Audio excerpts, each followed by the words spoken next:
It's recording in progress. Got Dr. it. Chris Smith, PhD. Welcome back to the Ground Zero podcast. Pleasure to be back. Pleasure to be back. Pleasure is all it's mine. Nice that No, always good to be on. What's this? Third appearance, I think, or fourth? Fourth, mate, isn't it? Maybe fourth. Maybe. They're all good. They're all good, mate. They're all epic conversations. To be fair, I think we said this last time, whenever we have a phone call, it should be recorded. Yeah, I remember. I think I was traveling up some work, like driving across sort of the north of the country, and we had a chat for half an hour. I was like, man, this would have been a great podcast. Would have been awesome. Yeah. But first up, mate, I have to congratulate you. Oh no, okay, yeah. There's other county champions.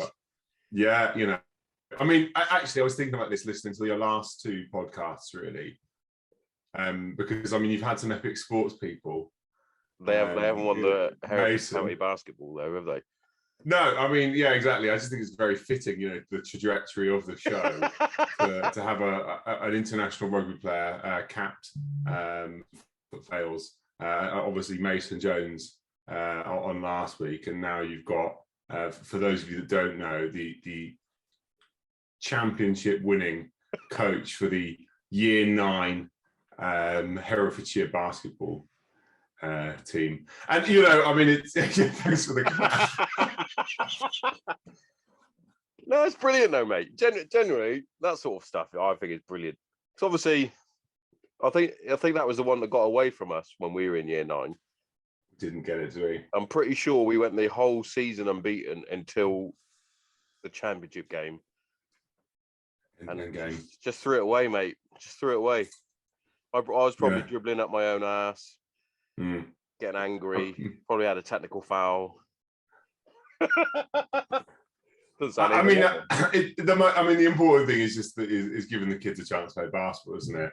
And like, annoyingly, this sort of stuff, it doesn't happen unless you've got some adult to facilitate it. And I'm lucky to have a good group of kids. I mean, I turned up for my first training session, Year 7, 8, and 9 all together, and there was maybe 60 kids, most of whom in Year 7 who've never played basketball in their life. And then you've got like a handful of really good Year 9s. You're like, oh my God, what do I do? Yeah. It's not like when we did it. Yeah, well, when we did it, mate, we ended up being the coaches. So yeah, same. Yeah.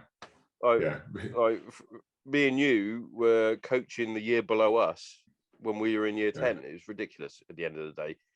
I don't even think that's actually allowed. I remember we were reffing the games in the county. There was some county championship going on, and I think I was reffing upstairs, you were reffing downstairs, and I called an illegal defense on one of the teams because they were playing a zone defense in Year 9. This is thrilling conversation for the I said we got lots of topics, mate. People are going, what the fuck? Yeah, what? Hang on. So just again, put this in context. Last week, Mason Jones is giving you detailed accounts of like his tactics in the UFC, like the highest echelon of fighting. And he's talking about the ways of playing and all that stuff. And yeah, I'm talking about. It was probably a Year 8 team. I'm talking about me calling in legal defense, and then the teacher, who was like an adult male, was like, "We are allowed to play it," and I was like, "Okay." Definitely just spilled my beer on myself, but whatever. Never mind, mate. That's the thing, mate. Like, back when we were growing up, we didn't really have like proper coaches in terms of basketball. Like rugby, it was a rugby school, so we're playing rugby. Like I was thinking about this because obviously my old man used to help out, and he started the Hereford League, and then he fell out with the school because of a mishap with the Millennium Youth Games. And it's like he did loads, but to be fair, my dad wasn't a proper basketball coach. I think we've discussed this before, mate. Yeah. But to get people with that sort of knowledge, like why they didn't speak to someone like Graham Biggs? Yeah. Back then. And I mean, you look at the opportunity. Oh, and firstly, just as a side note, Those NBA silver basketballs that your dad bought, they're still at Bishop's. They're still there. They're still there, yeah. So that's all still there. Yeah, I mean, it's tough to get the right coaching, to get the right people, and you know, Big Z. I mean, we talk about opportunity in Hereford and all that sort of stuff, and like his kids have gone through the system and actually gone through sort of Gloucester and then down into Bristol because there's much more opportunities, and he's basically taken it upon himself to facilitate that, which has led to some really great opportunities for his kids, and you know, they work hard on it as well. You know, you leave Hereford, as we both have done, you go play basketball in other parts of the country, and the system is there, it's set up, and we just don't have the infrastructure. You could even go and say it's a different ball game. It's a different ball game. Yeah, and then I'm fortunate enough, I went and played at university, and obviously you went and played in the military, and we got guys coming over from different parts of the world, and like again, the level up is just incredible. It is, mate. Fundamentals. It's crazy how much like a smidgen of raw talent can get you. Like, because we weren't bad players, we were pretty decent in terms of Hereford, but Hereford's a small place. Yeah. And then we found that out when we used to go and play in the Gloucester League to start with, until we started to get a grips of the coaching and whatnot. We were getting smashed, literally, by the Gloucester police. But we were kids, weren't we, as well? But I mean, if it wasn't for that opportunity, we hadn't have gone and played in those leagues and got better the way we did. Again, talking about personal experience, I probably wouldn't have made the team at uni, and then probably wouldn't have carried on playing. But you know, I moved around quite a lot up until I moved back to Hereford. Almost every year since finishing uni, I moved to a different part of the country, and you could just turn up, Google basketball in Hitchin, of all places, and there's a basketball team, and then like suddenly I know no one in Hitchin, and I've got 10, 12 mates who I go to training with and go for a pint afterwards and become good friends with, and you know, it's really important, I think, for kids to have an opportunity to play sport. Not just because of their health when they're doing it and the fundamentals and all the good stuff it teaches them. You know, you can rely on those networks wherever you go, and the reasons why I was keen to coach these kids, because you know, 60 kids or so turn up, 40 kids turn up, and some of them might carry on playing when they're older, and the benefit of that is not lost. And COVID has kicked away a lot of those opportunities for young people to you know, get out and socialize and play as part of a team, just because you know, they couldn't do it for the right reasons for a while, and probably there are some adults who are reluctant to mix in his situation, and you know, everyone's busy and all that sort of stuff. So that's why it's really important for adults to step up and say, oh, I'm going to go coach this team, or you know, join scouts or whatever it is that they want to do, but do something to help.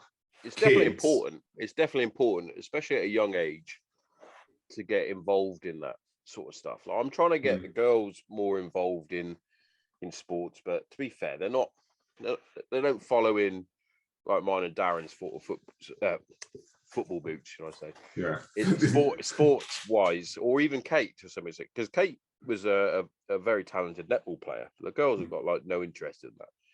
But what we have done is we got them into gymnastics.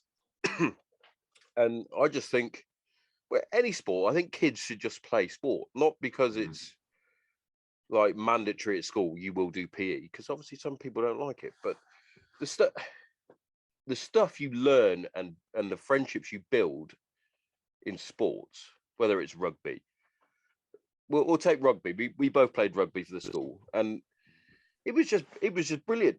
Like, we'd go off to Birmingham and fucking Bristol, Worcester, all over the shop playing rugby. Northampton, throw that one out there. Scored against them, just saying.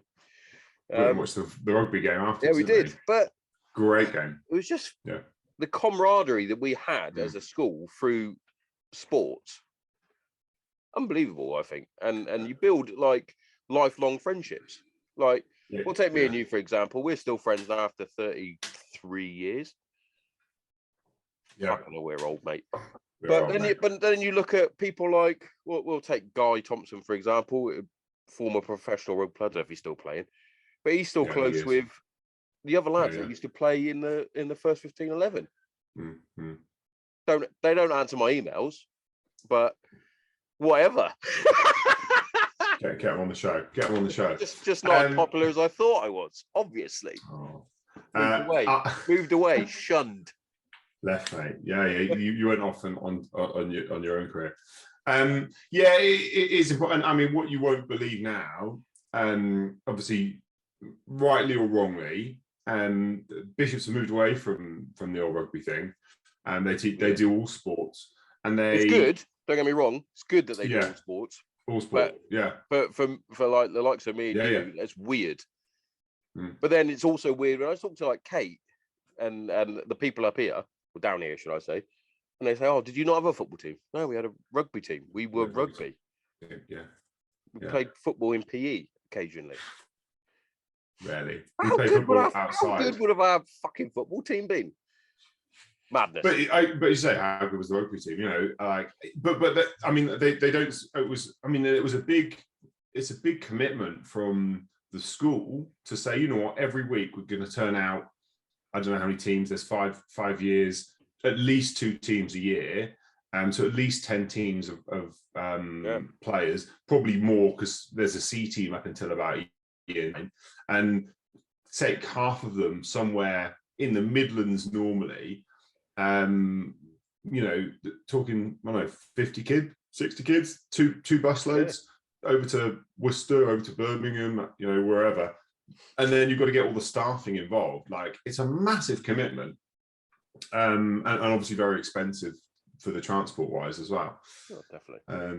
And you know, unfortunately, they've cut back on. They're not. I don't think they're doing that anymore. They're not sort of going around. I believe year 10 don't have a rugby team at the moment, just because you know. Yeah, well, and again, they probably had 2 years where they couldn't have a rugby team because they weren't doing of course, sports and stuff, and their kids all drop out. COVID. Yeah, you know, and again, what's really interesting, again, interacting in a school environment, I don't know what it's like for your girls, and they've really kind of flipped around the timetable stuff to limit the amount of interaction that kids get with each other. So like you're in your kind of groups, but they say like lunch break is half an hour. It's enough time to eat some lunch, and then you go back to lessons because they don't want the kids all mixing together. So half the school are having lunch, the other half are in lessons. So they don't even have like time to socialize with each other. And again, it's for all the right reasons, right? It's for all the right reasons. But you think, like, give them a chance to mix and to chat, and you know, I don't know, like there's got to be a point where it's for all the right reasons in terms of the spreading of the virus.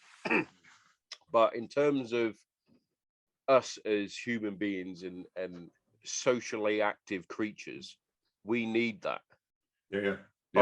Like we're quite lucky. We've got kids, we've got our wives. So when we're at home, we're all right. Then you've got other people that are literally on their own. That must be fucking horrible. Although I got mates in my head that I talk to quite regularly. They're all right. They're the ones, they reply to your emails, though. Yeah, they're the ones that reply to the emails, and they're like, "Do you want to do a podcast?" I'm like, "Definitely." Yeah. And then I end up talking to myself. Those are the good days. Those were. I remember those first podcasts. Oh, yeah, they're rascal days. I haven't done one in ages, and to be fair, I probably should, because sometimes I get quite anxious that I haven't got a guest for that week. Where before I just go, "Oh fuck it, I'll go and record." But now I'm like, "Well, people need it." It's like the voice in my head. People need the guest. Nobody needs a guest. Nobody. No one's tuning in to listen to me. I'm not that famous. I don't need to have a guest. Which comes on to my sponsored now. Comes to my first topic. I'm not that famous. I'm not Joe Rogan. I'm not getting cancelled right now. Joe Rogan. Okay, I've got a bit of a view on Joe, but you go on yours first. No, you go ahead. You go ahead. What do I think of Joe? I'll tell you what. We're getting into COVID. We do it now. Do it, because obviously that's the main reason why it's all started. Yeah. Is his COVID thing. So I've heard you say on here you're was it pro-choice on the old vaccine. Yep. And I get that. We could get into my views on that later on if you want. Crack on. But no, we'll talk about Joe first. I think the problem with the Joe Rogan stuff, it's freedom of speech and all that stuff, fair enough. But a lot of what the things that they flagged, his guests were spreading what is definitely misinformation, right? So the guy who says he was part of the RNA vaccine thing, right? He's saying that the RNA vaccine will change your DNA, right? That's a really scary thing to say. You know, if I tell you, hey, Sean, if you do this, it will change your DNA. Well, it doesn't. It doesn't do that, right? So that's the problem. It's not about saying, that's the problem. And Joe, to his credit, he's not kind of saying, this is, you should come to me for science. And he's saying that people shouldn't be listening to me for science, but they should be listening to a person. He's saying this is a doctor that developed the vaccine, and he's saying you shouldn't do that. He's saying that it's fundamentally dangerous for you, and because it's changing your DNA when it isn't changing your DNA. And I think that's the problem. And then the other thing that so his apology, his initial apology, I think it's progressed a bit more. And he said, well, I'll try and get a more diverse set of views on topics. So if I'm going to put someone who's saying it changes your DNA, then I'll get someone to come on at a different podcast to say it doesn't change your DNA. But for me, that's not good enough, because if you're telling a lie, misinformation, for whatever reason this person's doing it, doesn't matter why they're doing it, I don't know. If you're saying something that's fundamentally false, and putting another guest on at another time point that has a different view, I don't think really addresses the issue. And I think that's what the problem is. We both know, and you listen to him more than I, but he has a really unique place in culture for a generation that is probably our age, a few years older, and then and down, right? Because a lot of traditional media doesn't speak to our generation and doesn't speak to the generations younger than us. He has a massive platform that he quite rightfully has built up on a type of content that is, not the mainstream content, right? That's how he's done it, because he talks in, he gets really interesting guests, and some of them are a bit controversial, and that really speaks to a group of people, and that's fine and great. That's where it gets slightly, and is it Joe's fault? I mean, he shouldn't be the guy to find out whether that guy's talking crap or not. That's the thing. But it's his team. His team should be looking at, okay, what is this person said, and is that, if I put this out to my massive audience, is that in some way irresponsible? Like, he's probably not going to get David Icke, who whenever comes up, I mean, maybe he would get David Icke, but he's not going to get David Icke to say, oh yeah, the Queen's a lizard, and get them and have that on there as it's something to believe. But if you present someone as, this is the doctor who created the vaccine, and there's just a handful of things on there that it's like, that's just fundamentally false. And either he needs to say,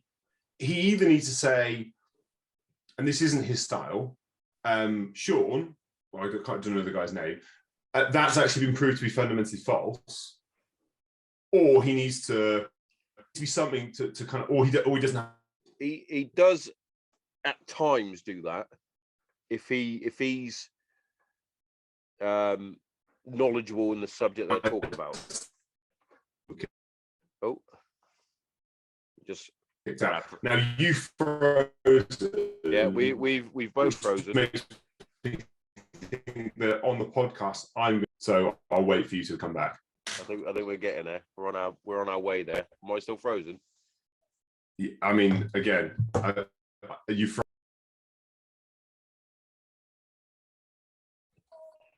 I'm back. Are you back? Smudger.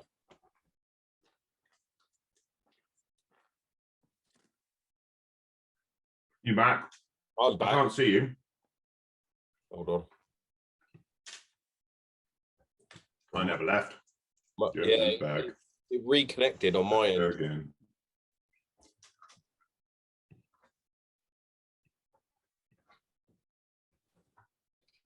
See, I can't see you now. You're so really slow. I can't hear you. Oh, fucking hell! Fucking bollocks. Let me try. Technical difficulties brought to you by the Granite Zero podcast. Yeah, you did it. Let me try this. Hold on. It's probably going to cut out completely now. Right. Where's your video gone? No, I can't see you, but I can see me. I'm going to stop my video. Kick it on again. Brilliant. Come on again, you bastard. There we go. We're back. We're back. So hang on a minute. Meaty. Why has it got to do that when it gets meaty? Yeah, exactly. We got into the good stuff, didn't we? Now, I don't know what your listeners will have heard of that. Yeah. I don't know if it's recording onto you or recording onto me, and when you cut out. I was just about to say something, and I lost my train of thought. Yeah. Anyway, back to old Joe. Benchmark Joe. The benchmark. The thing, yeah, is, and again, that's because he's the benchmark. That's why it's important. Yeah. But the thing is, yes, he's had these controversial guests that have said stuff. Things. Yes. Yeah. But he's also had another doctor on. I want to say something Singh, his name is. Sure. Who has also done. He's done wonders in the terms of vaccines and et cetera, but he's also said that other things don't work that fundamentally do. And it's like, it's madness. And that's the I mean, again, there's difference between truth and facts and opinion. Yeah. And everyone is allowed to have, I think May said it the other week, right? You're allowed to have opinions, but it's when you pass off whatever your thoughts for whatever reason as facts. Yes. And it's like getting the COVID vaccine, an RNA COVID vaccine. So not all of them are the RNA. Yeah. That fundamentally doesn't alter your DNA. Now, look, there's another thing that, because of what I've said just a second ago, I need to call out. Sean introduced me as Dr. Chris Smith. I'm not a medical. I'm not a medical doctor. I'm not a medical doctor. Yeah, I mean, you talked about it. So regular listeners to the show will know because he talks about it to Mace last week. Yeah, he's not a real doctor. Wife is though. But yeah, exactly. What my wife is, but she's not here. Well, she's in the house, busy. But she's not. She's busy doing doctor stuff or mum stuff. Yeah, you're right. You're right. At the end of the day, so that sort of stuff, you're like, perhaps fact check a bit more so that you could probably go, I'll stop you there. That's not right. Yeah, exactly. And I think that, but also that's the beauty of the Joe Rogan podcast is the fact that he gets these eclectic, various fucking guests on, and you can get different viewpoints. There's different things that I didn't realize about different medications you could take, like the one that they said was horse dewormer, when it's like, hang on a minute, blah blah blah. Basically, that's what's all kicked this all off, was the horse dewormer thing, and CNN saying that he was taking ivermectin, I believe it was. you were talking to the wrong member of the household about this. Yeah. So basically, it's won a Nobel Prize for dealing with Ebola right. in Africa, things like that, and it helps fight these different viruses. It's scientifically proven, blah blah blah. What happened was he took it, got better in about 4 or 5 days, which can happen. He's takes loads of vitamins, he works out regularly, blah blah blah blah blah. But CNN reported that he was taking horse dewormer because it has been used for that as well. Yeah, right. Yeah. It's like, so that's basically what's happened. He's called him out, and now we're on this fucking power struggle, and people going fucking bonkers. And now, you know, say that's me again. The Rock. If you smell. Was he said? What's The Rock said? So, I mean, so basically, right, the biggest thing that's come out literally now, which is the latest statement that Joe Rogan has put out, apologizing for using the N-word. Okay, so, yeah. Basically, someone has gone through all his episodes and back previously when he was probably drunk on whiskey, high or whatever, talking in a manner about the N-word, saying how offensive it is, but using it still. Right. Okay. Has taken and made a compilation of him saying the N-word, but not put the context with it. So he's come out now and apologized. Okay, fine. So I should never have said it anyway. Yeah. 100%. It's not in context. And The Rock has now come out and said, well, you're racist or something along those lines, I believe. I might be wrong. That could be complete bro science. But it's like, hey, it's taken out of context. Why the thing is, trying to cancel people? Like, but then you've got that point that you made at the beginning. Yes, it's freedom of speech, but there's a point. There's a reason. There's a reason. Like, you can't just go around being racist, though. Yeah. No, exactly. No, I'm not saying Rogan. Exactly. I mean, there's a reason we call it the N-word rather than say it, right? Yeah. Because you know, it's actually the cultural. It's steeped in so much racism and so much horrible stuff that you know, it's not a word that we would utter. Exactly. And you know what I actually quite. I don't know if you've got Disney Plus. If you try to watch love Disney Plus. If you try and watch some of their older films, they'll say that there's some parts of this we think are inappropriate. I can't remember the exact quote, but it's like, it wasn't right then and it isn't right now, but we're keeping it as it is because this is how it was created. Yeah. And I think that it wasn't right then and it isn't right now is the way we should be framing all of this stuff. Like, it was wrong. We're not trying to say, oh, it was a different time. You used to be able to say that word or say that thing. That's always a good cop out. It was a different time. Yeah. Oh, it was different time. No, it was still wrong. Exactly. It was still whenever, however, whatever. It's still wrong.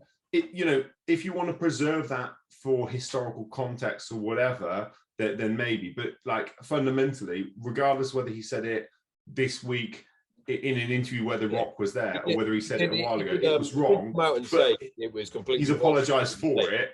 Yeah, exactly. And I think it's one of those as well, isn't it? You're going back now. I'm not like justifying this now, but you're making the effort now to go back through previous episodes. He's on like something like nearly 2,000 episodes. Yeah, I've been watching and listening since like 2010 or whatever it is. Like, he's had some incredible guests on there, and some incredible things have come out. Like you just stop trying to cancel people. If you don't like it, don't listen to it. Yes, he shouldn't have said those words, but then if you go back in time, and I called out The Rock myself today. There's a video of him doing an impression of a Chinese person. There you go. Hey, that's racist too. Yeah. That's not okay. It wasn't okay then. It's not okay now. Not okay, man.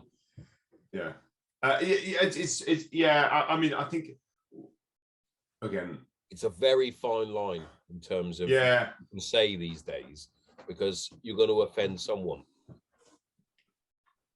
Yeah, well, there's just some things that you shouldn't kind of some things you shouldn't say. Like, you know, exactly. And again, I think things have moved on.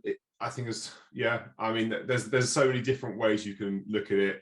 But Whoopi Goldberg's just been cancelled as well, isn't she? Yeah. And again, I think it's a lot of it is people just not really. If you start treading on something that is so important to some people, if I wander in, I start talking about any of this stuff, and it'd be like, well, you don't know what you're on about. And if you're saying, oh yeah, I didn't realize that the N word wasn't a word I was allowed to say because it's in all the rap things that I listen to. Well, I don't understand it enough to be there because it's not something that's fundamentally really important to me. Yeah. And Whoopi Goldberg, obviously very up on some things, and on this one I think she's apologized and realized it was a mistake. Because she's saying, well, it wasn't racism. Well, actually, I mean, they talk about the master race, and I think it's not out of malice, perhaps. I don't know. We don't know when we weren't. And again, what's going on in our head, but sometimes you've got to just think about what you're saying. Just because it's not about color doesn't mean it's someone's race. Yeah, like 3 million, 3 million Jewish people. Yeah, and you're just saying exactly that's not a racial thing. Well, it's anti-Semitic, Yeah, exactly. I mean, it's a real. But again, I'm not defending what she said or anything.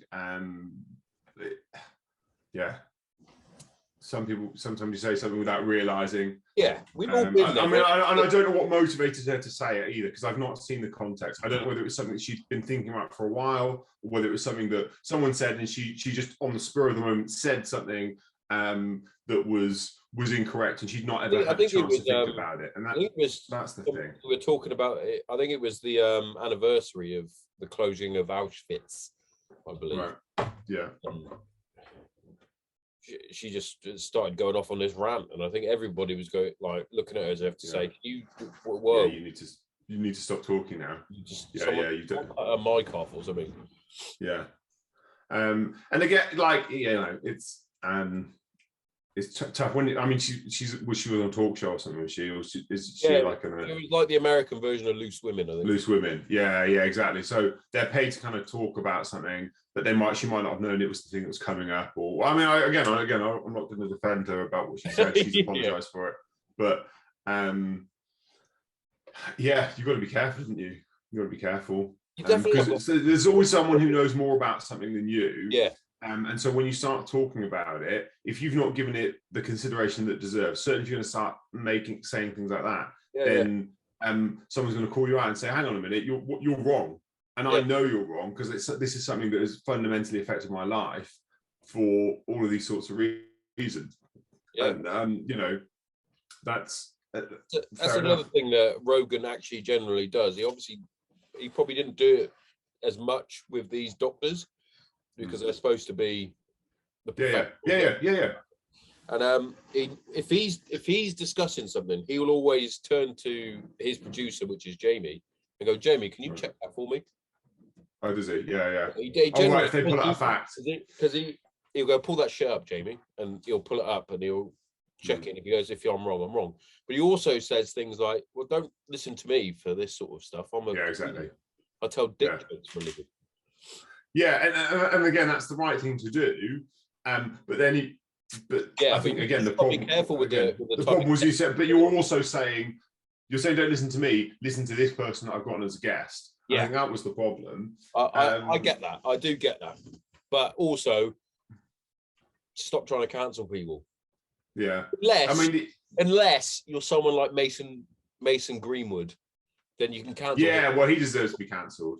I saw again just on Facebook today. It was, I don't know who it was, one of the tabloids, and they were talking about him, and there were so many people saying, "Oh, what about innocent until proven guilty," and all that stuff. And I was like, dude, forget about that. What about this young woman who should be celebrated for standing up against this man, boy, whatever you want to say, who's done something horrible. Now, look, if it came out and it was all fabricated, then I'll say an apology then. But at the moment, he should be pulled from the team. United have even issued a statement saying he's never wearing that shirt again. Exactly. And all these folks are, what about, you should be allowed to play until he's been on trial. You forego that right when you do something like that. And the evidence is clear enough to say, well, no, that probably happened. Sure, it will go to court and justice should be served, but you don't deserve to be representing anyone. Even if he does get off in court, he won't be playing football ever again. No. Although annoyingly, I do believe he will be getting a bit of a handsome payout from United for terminating his contract.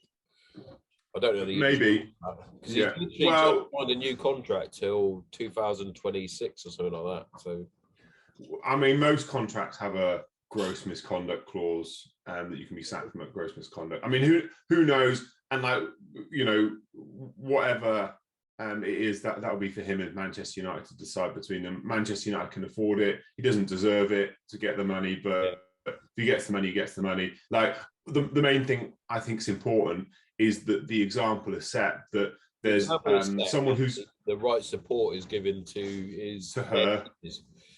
The right support is given to her, and she's in an environment where she can come out and kind of say what happened, and she's given the support. And again, that the example is like, this is not a way to treat anyone. Particular, never mind someone who you're meant to be, a partner of. It's not the right way to treat people, and that's the most. Those are the two important things. Whether Mason Greenwood walks away with whatever money he would be paid over the next few years, or whether he gets nothing or something in between, it's kind of irrelevant. It's irrelevant. Yeah, exactly. I mean, United have lost a lot of money on that, but that's not the important thing. It's definitely going to be the last time I speak about him on this show, because he doesn't deserve my airtime with all my listeners. Yeah, exactly. Hey, fuck you.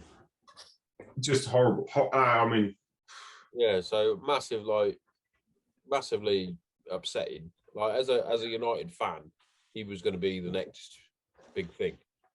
Like, and I jokingly said to the lads on the WhatsApp groups, like, there must be some sort of issue with that number 11 now, because obviously Giggsy's had his issues. Oh yeah, he did, didn't he? And he's got his court date coming up for domestic violence, and now this fucking prick is like, stop it. I didn't even think put that with. I couldn't do it. I could hit a bloke, sure, have done. Like, I've been there when you've done it, and I couldn't do it to a chick. No, and again, I know you were talking. I can't remember if it was last week. We were talking about it, and I mean, I just don't like. What distorted view of humanity do you have where that comes across in your mind as an appropriate response to anything, really? Like, it's just, such entitlement and possessiveness, and it's just sickening, isn't it? It's just sickening. I can't see myself in those shoes doing that with dickheads on fucking Facebook. I know I shouldn't have arguments with people on Facebook, but I do. I'm the wrong guy about that. But there was one bloke that was like, he popped up and went, "Hey, but it can't be rape because that's his girlfriend." I was like, Are you for real right now? As someone who fundamentally doesn't understand the notion of consent. Yeah. And that's worrying. It's worrying that there's people out there that don't understand it. But Oof. Oh, I can't even fathom to put into my mind. Like, we both got daughters. You know what I mean? Sure. Like, they would. I can't even do it. I'm not even going to do it because it gets me all wild up, and I can't do that shit. Oh, should we go on a lighter subject? Well, then, what are you gonna? What's your next one? I've got, we've got Boris. Things. All right. I thought we were gonna go Queenie. Boris, mate. I mean, look, my views on Boris have never been favourable, because I've always thought he was a lying scumbag who was only ever in it for himself. He fucking quite a lot of people in this country, and I'll hold my hands up, myself included. And it's what one thing that really annoys me is he's not shown any sort of leadership in this issue. He's not ever once gone, "Hey, look, I was wrong. I'm going to hold my hands up and I'm going to say, I was wrong, I'm accountable. And, you know, it's only ever when he's been called out on it, that's only when it ever comes up. So the first party or whatever, he didn't say, actually, we were doing that all the bloody time. And I'm going to say there was 11 instances or however many Sue Gray's found. And I'm really sorry about all of them. But we fundamentally thought that it was okay, but it wasn't. It wasn't okay then, and it's not okay now. And this is what I'm going to do to fix it. It's only ever, oh, you found out about that one. Oh, I better apologise for that one, but not really apologise. Sorry, Mr. Speaker. Yeah, and then he's kind of blaming other people for it as well, rather than that's a massive thing there, because you spot on. Like, that's not what a leader does. No. And I think I spoke about this with Reese. I think Reese Thomas. Yeah. A leader will take it first. He'll say, "No, that's my fault. Yeah, I'll deal with it. It's on me." And then you go to the team and go, "What the fuck?" Yeah. And then you handle it. Shit rolls downhill. Like, I do it at work. So if my team are fucked up, I fucked up because they're my team. If they fuck up, I fuck up. It's not like they fucked up and I go, "Well, it's fucking their fault, dickheads." And like the culture is his culture. I'm shining in fucking light here. I'm brilliant. No, because they are literally versions of me. I've taken them through training. I've made sure that they're my team. If they fuck up, that's a reflection on my skills as manager and as a leader of the team. Yeah. And this wasn't even just skills. This was like, runs the country. It's fundamental culture. Like what he culturally was doing in that you know, running that department, because you know, obviously he runs government, he's the PM, and then there's number 10 as the office of the Prime Minister. And it was like, it wasn't even just like stuff that was happening in government somewhere or something that was like so far detached from him that there was no way he could know what was happening. Yeah, exactly. It's like literally actually in his own flat. It's not like he's walked out in the garden with a beer and go, "What the fuck are you?" Yeah. And he's saying, "Oh, you know," and one of his defenses is he said, "You know, oh yes, we're all working outside with this wine and cheese and my kid and my wife, and we're all just there. And you know, fundamentally, I'm wrong. I should have asked everyone to go back inside and done it inside." I was like, "But why are you drinking at work? Like." Yeah. Like, have you got an issue, mate? Do you what's going on? Oh, it was very stressful. It was really, really stressful. Oh yeah, great. Do you want me to? What about my wife's job when she was working in the COVID wards? Was it okay if they'd have all cracked open and said, "You know what, we're all going to have a piss up outside for a bit, and then we'll crack back on in the afternoon." The doctors have a line. Yeah, it's just. Again, no accountability on the guy. Look, he's been proven to be a serial liar. Loads of his previous employers have come out and said he's awful. But one of the things, and this isn't just a Tory party thing, this is a whole government thing, a whole sort of politics thing. Like, to get rid of him, it's down to how was it 54 Tory MPs need to say, we're going to no. And then there's a leadership sort of a vote of no confidence, which I think again is just the Tory MPs. I think, so I don't know who gets to vote in that. So like, and then if we were to get rid of him, the people who get to pick the next Prime Minister is the Tory party. And I think it's all Tory party members. It's not just the MPs. But like, you know, it's like 100,000 people who have. Oh, we've frozen again. Oh. And I think he will go before the election by the sounds of things. But I mean, it looked like at the end of the week that he might be gone by this by now. But you know, it's down to 54 people to say, well, I don't like him, and then there's this and that, and we should, you know, we shouldn't be doing that at this moment in time, because there's the issue, Ukraine kicking off, COVID and whatever, and this massive cost of living crisis. I mean, everyone's feeling the pinch, everything's going up in price, everyone's going, my paycheck isn't lasting as long. Recovery from COVID, both socially and economic, all those things are really important.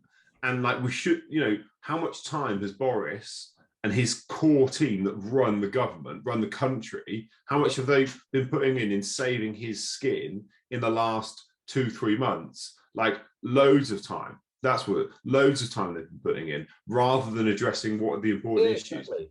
So like we shouldn't be doing it now, but they need to get rid of him. But they shouldn't be why are people spending time on something that they shouldn't be spending time on at the moment? And it's because he wants to save his own skin. He wants powerful and be a PM and all that stuff. It is what it is, mate. Yeah, and just simply, he's a cunt, mate. It's like it's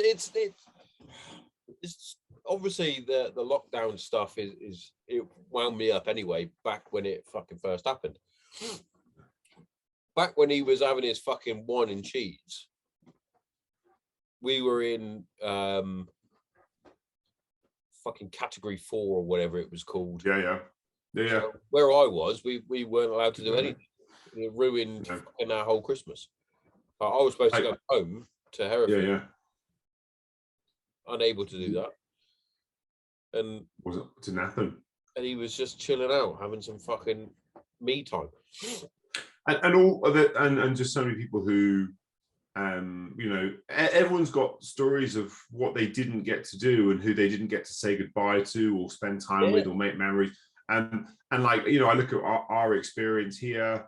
I remember back to Imogen's birthday party, and she's like, we've got people turning up at the door and like dropping a present, and we've got like a line that they're not, and the worst thing about that story is that if you think of all the people that have given stuff up, like that is anywhere near a bad thing, right? As in comparison, and yet he's off having a buddy party with all his work colleagues and inviting external people in, and like apparently the interior designer was in his flat party. So it's just like, come on.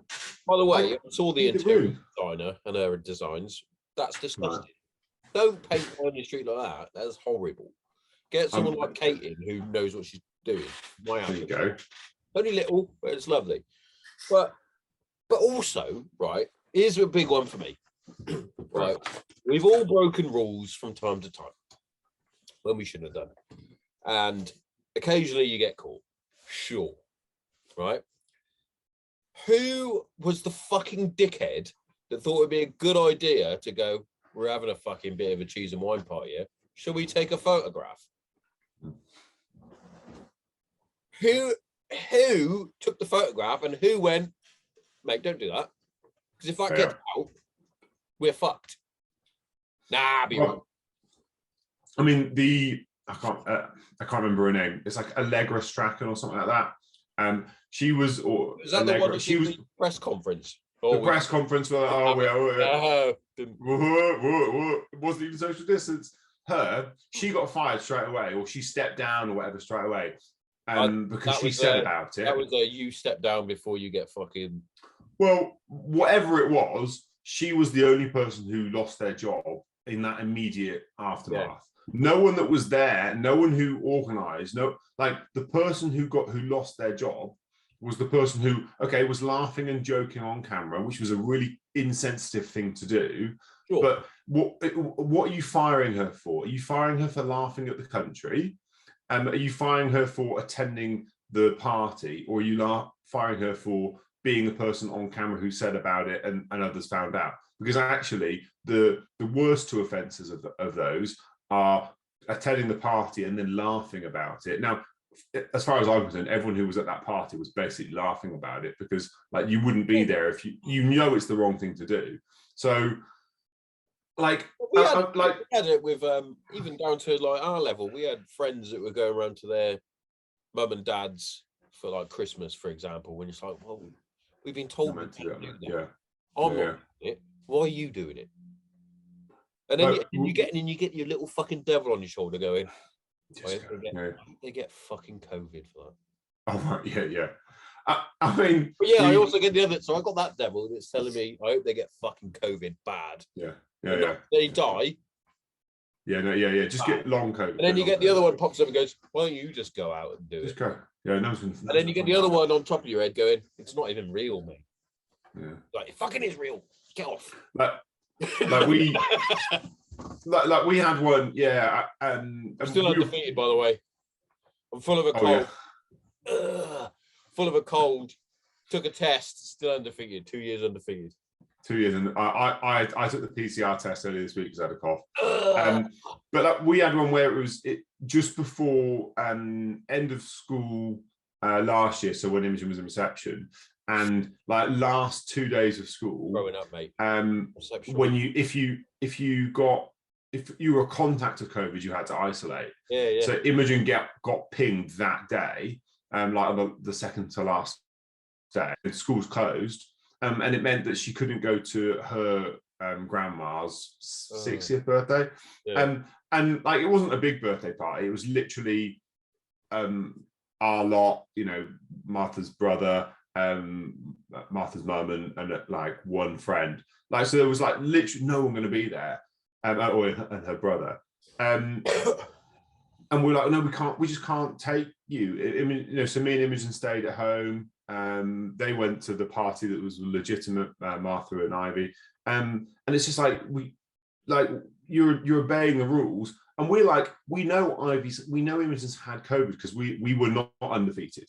We got it before it was, even before there was a lockdown. You got it before it was cool, mate, because Matt Hancock, who studied PPE at Oxford, couldn't get any PPE to the doctors. So yeah, ironic. He didn't have a friend that was selling it. No, he did. Yeah, that. I mean, again, you look at. I mean, there's so much stuff. All these COVID loans and all this PPE they've just written off for X billion. Yeah. And you think how much money have we wasted on all this procurement and all these dodgy things where you've given it to your mates? Mate, there's so many dodgy things that were going on. It's like every fucking even us thick kids like me were like, that's a bit dodgy, mate. But no, it's fine. It's fucking. I mean, and they're like, they're just giving it to their mates, and there are examples of people who are like, yeah, they all of a sudden, like a small consulting business that's run by, you know, some sort of Tory peer or whatever donor, like small consulting business, all of a sudden gets this massive PPE contract, because you know, and it's because they had to upscale quickly, and they go and who do I trust? I trust my mate. I trust my mate to do it, because if my mate says they'll do it, then they'll do a good job. But fundamentally, they didn't necessarily have the skills or capabilities to do that thing. And yet there were lots of companies who did have contacts, were like, yeah, I could get some PPE, I've sourced it already, because there was such a large volume, to try and find all these individual people. They didn't go to the experts. They went to people that they knew, because it's an easy way to attenuate variety. That little phrase you just said then, they didn't go to the experts. Yeah, I know.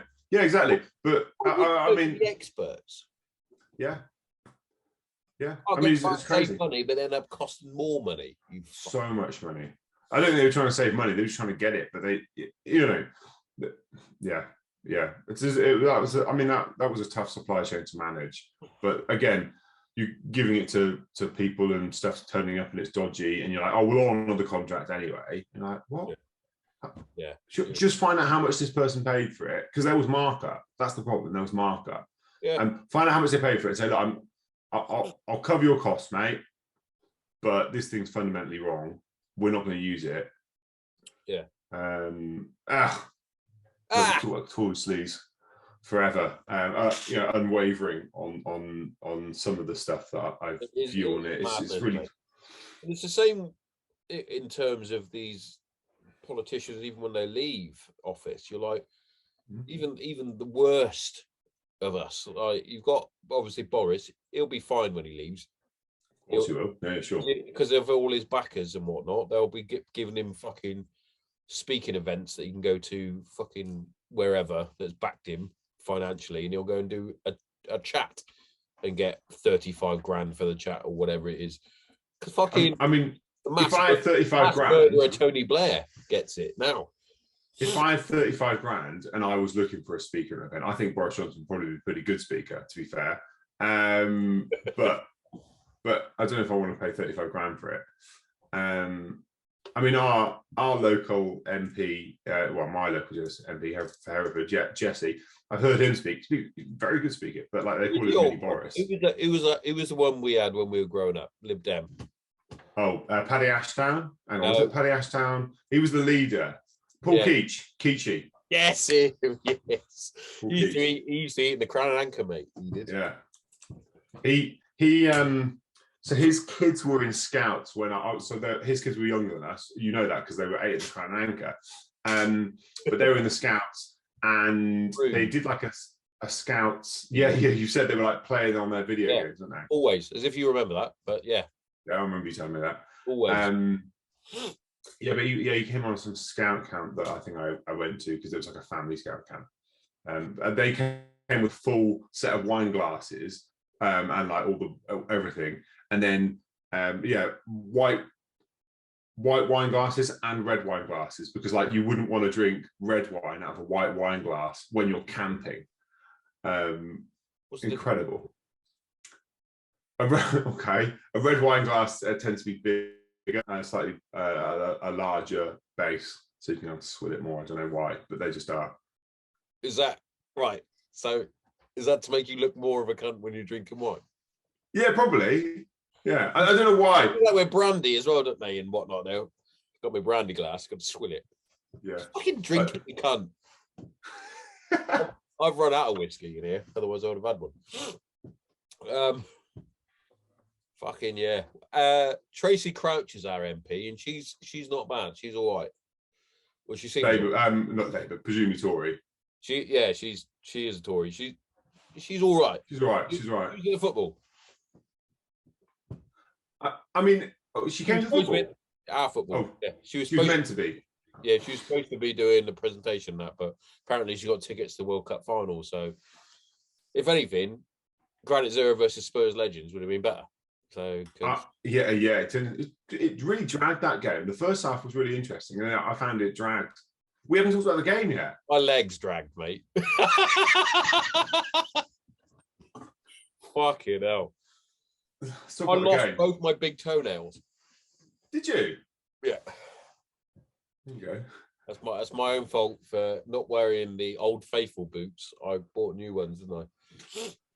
You had to get ones that were just black, presumably. Yeah, I wore the all blacks because I didn't want to get my own fine of wearing bright boots. Yeah, I know. Yeah, bright blue. Yeah, well, that's it. When you said, I had to buy new ones, I was like, you definitely only bought them to avoid your fine, didn't you? Because you'd have gone for colourful boots. Classic Tommo. Yeah. It was. I enjoyed the game. As I say, my first ever game of football. Beyond. I'm gonna throw this out for you, mate. Big Tommo was full of praises for you. To be honest, he went, "Your bloody mate." I was like, "Which one?" They're all my mates who are playing. Funny enough. The tall one from Hereford, Chris. Like, yeah, and you went, "Played bloody well at centre, right?" I praise, mate. I'll take that as very high praise. Did you know he's not really played competitive football before? And he went, "Has he not? He bloody should." So there you go. I mean, I enjoyed the game. I was a bit nervous because I was like, "Oh man, I don't know what's going to happen." I'd obviously been, I've been doing my running beginning of 2021. I started going running, not just for the game, a lot for me, but also it was nice motivation knowing that we had this football game coming. I was like, I need to get some fitness because it was rock bottom, and I think that helped me a lot. Early, look, we're talking about Mason kind of like telling you how he did a fight in the UFC. Yeah. I've not seen the highlights of that. I have seen the highlights of that match. But the one he won, he was hanging out. He said, "Yeah." I mean, can you imagine that? I got flu. I was just lying in bed, dying. Yeah, dying. But yeah, the early part of the game, they were like trying to lean on me and like trying to play off me, and I was really comfortable with that because like that's basically what happens in basketball, right? Is they're really close, and then they just said, well, let's just go back and get a run up on this tall man. And that's when they started getting a few more goals. It's just so frustrating because obviously, well, if you wanted the ball, mate, you should have been playing centre half. Because I saw plenty of action. I should have gone back, I think, but I knew in my mind I didn't have the legs to play in midfield. Yeah, I didn't have the legs. I had too much belly going on, so I was playing up top, and it was hard work anyway. Because I was watching these fuckers. They were literally doing the basic, but they were doing it. Moving. They weren't. Yeah. They would play in the triangle, which is what you were always taught as a kid. You'd be in your triangles, and you just move in a triangle. Yeah. Little passes, and you got. I was like, oh, so frustrating. But they just. I mean, they were just like they knew what they were doing. They had the accuracy when they needed it. They had plenty of time. Yeah. What really pissed me off, though, 100% now, this really annoyed me because they said to me, you can't have any players under the age of 30, we'll say. We did. We had Jordan, who is Kate's cousin. He's 26. Tommo. Oh, I apologise to Boris now. Sorry. I didn't know. I'm sorry, but their goalkeeper was in like 9. Spurs Academy. Yeah. He made a fucking blinding save against me. A couple, in fact. Oh, that's why you're annoyed. Yeah. To be fair, look, Big Tommo was the best moment of that game was when Big Tommo made a save, and I think he went on the floor, and he got back up again. I was like, incredible.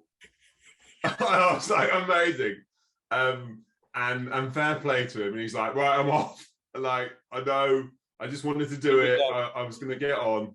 He wanted to play alongside me and Darren, which is one of the things he wanted to do. But he said to me, as soon as he got lobbed for the first goal, didn't he? And he went, when I saw that going over my head, and he went, all of a sudden, I knew I was 70 years old. And I was like, fair one. Yeah. No, I mean, even just getting up and just saying, I'm going to do it, and like, fair play to the guy. MVP as far as I'm concerned. Never mind Mark Hughes. Yeah, we played against Mark Hughes, everybody. And you're surprised he plays for Spurs as well. Different Mark Hughes. Mark Hughes. Played for Ireland, though, I believe. He did, yeah, Irish international. He played against some good players, mate. And what made me laugh the most was Kate's dad got our man of the match. And I've been ribbing him for the last year or so now. I was like, 6 months, should I say. I was like, how did you get man of the match? He went, because I played well. I went, you spent 88 minutes of the game stretching. Every time I turned around, he was doing a hamstring stretch. And I was like, I'm aware that you're 54 years old. I get it. But you're the fittest person on this team. Yeah. He was all right. He was all right. But it's because he was the one they all knew. Yeah. But, mate, I loved it. The only thing I generally didn't like was obviously the preparation for it. Admin has never been my strong point. And organising that game pretty much on my own I did get a little bit of help from the old man and the likes of yourself that would give me like decent input. But you would get some cunts. I'm not going to name him. I am going to name him. I was about to say, not going to name him, but he's got the same first name as you. Yeah, he's got his first name as you, and his last name is when you finish something and you go, it's done. Yeah. You're annoying me. Just give me some proper input instead of giving me these little digs. If you want to do it, fucking do it. Yeah, no, I noticed you got on your nerves. I think quite rightly that you were pissed off with that. It was great, and I think the fact you got off on, and as you say, like, it's not necessarily a strong point, but that's not the point. The point is that you went and you did it, and was it just over $2,000? Did I see? Yeah, it was. I've got the thing, but my phone died, so I can't even check them. It was over $2,000. It was a big amount, and to some really good charities, and I thought it was lovely that the help here, Rock to Recovery. Oh, nice. The charity came out and they sent their army fellows. You know what? He's not actually. He's a historian. I see.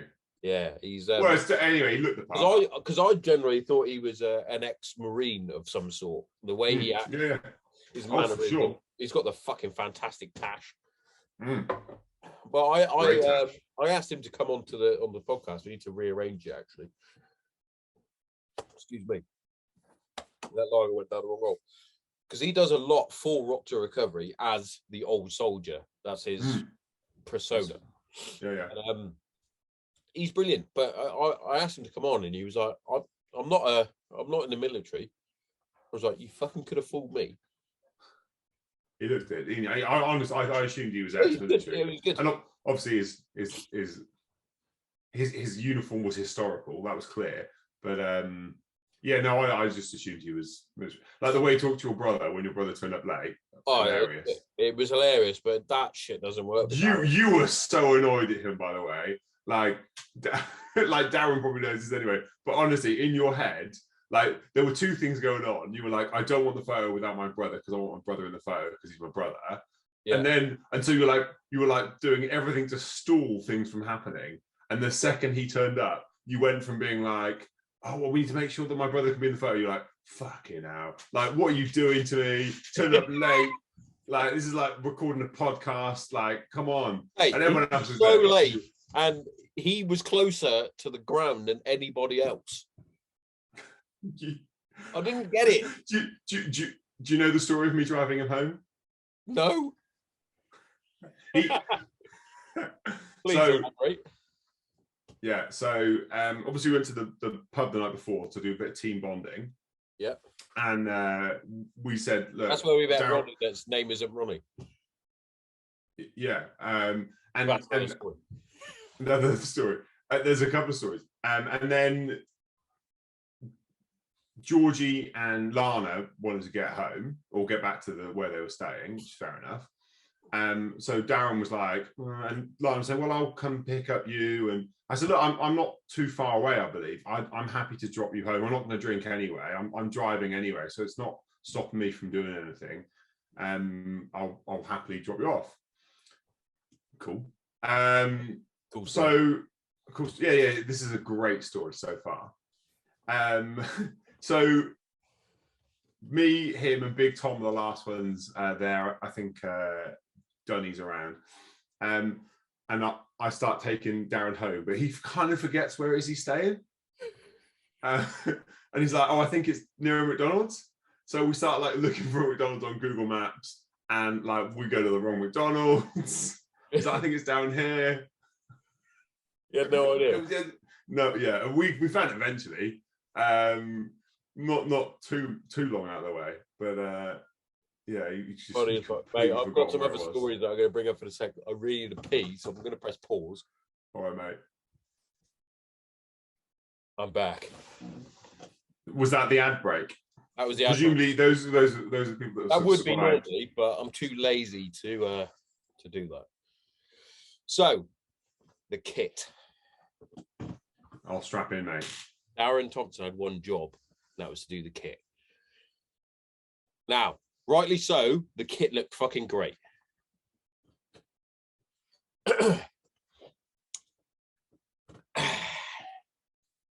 But I sent Darren an updated list of the players that were playing and the numbers that they were wearing. He gave whoever it was, wherever he got the kit done, the old list of the players that were playing and the numbers that they were wearing. So when I pulled the shirts out, there were players on there that weren't in my fucking team. Brilliant. So I had to run around. Well, first of all, I had to tell Big Tommo that we're missing, I think it was 2 shirts, maybe 3. 2 or 3 shirts. So could he go back and get some because they were missing? Wasn't he in like Gloucester at that time? Yeah. He was already on his way. He was not happy. You could have given me a bell, mate. I'd have. I didn't know you'd left. I didn't know what time you were leaving. And yeah, I had my head up my ass because I wanted to fucking have a fight. And then I had to spend the morning of the game finding someone to print the shirts.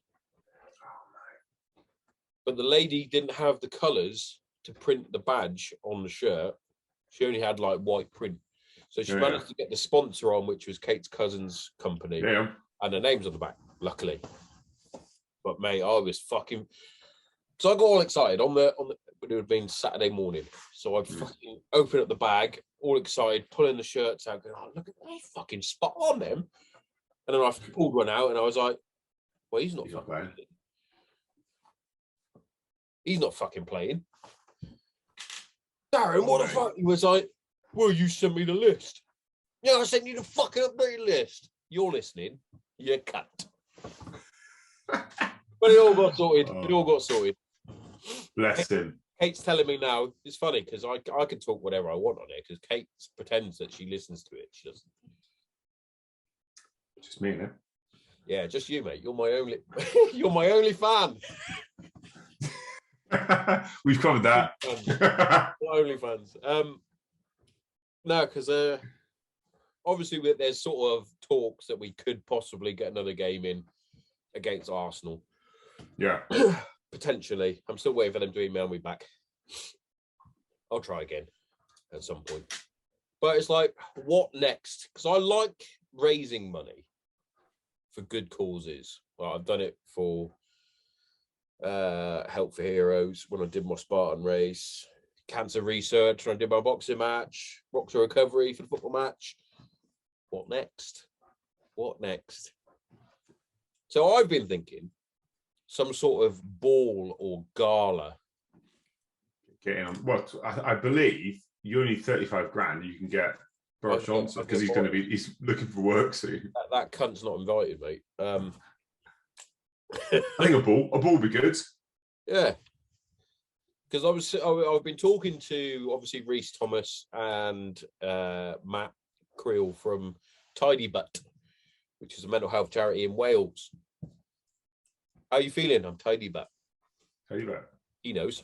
I know all about it, mate. So I was thinking I might do something to coincide with them. Obviously, the contacts that we both have, we could get some good guest speakers and potentially raise some money. And then obviously, I've still got in the little seed in my mind whether to start up my own foundation sort of thing. But again, it's one of those things where it's a lot of work and I'm on my own.